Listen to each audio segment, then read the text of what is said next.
Hola, benvinguts a un nou tutorial d'Estio. Avui veurem com funcionen els tipus de costos Estio i com es poden limitar.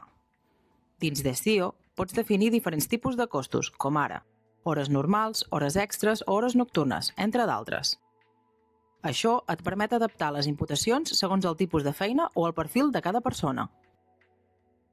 Els tipus de costos es configuren anant a Mestres, Productes, Tipus de costos. Per exemple, podem tenir hora normal, hora extra i hora nocturna. Una manera de limitar-los és segons el tipus d'acció. Anem a Accions i tipus d'accions. Per exemple, en una visita planificada podem decidir quin tipus de costos es poden utilitzar. Si no marquem les hores nocturnes, aquestes no es podran imputar en aquest tipus d'acció. Així, assegurem que cada feina només permeti els costos que tenen sentit.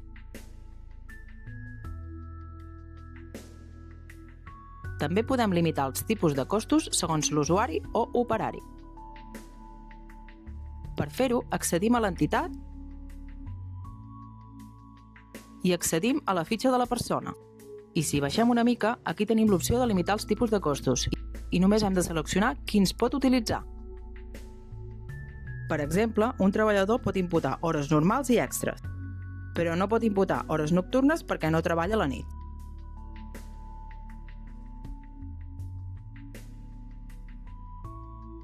En aquest cas, si l'usuari, en Daniel, accedeix a una acció i vol imputar temps,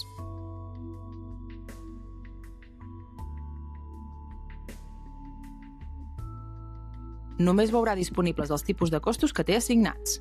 En aquest cas, no li apareix hores nocturnes, perquè li hem limitat anteriorment. En canvi, un altre usuari sense limitacions, en aquest cas l'Aleix, podrà veure i utilitzar tots els tipus de costos com les hores nocturnes. Moltes gràcies i fins aviat!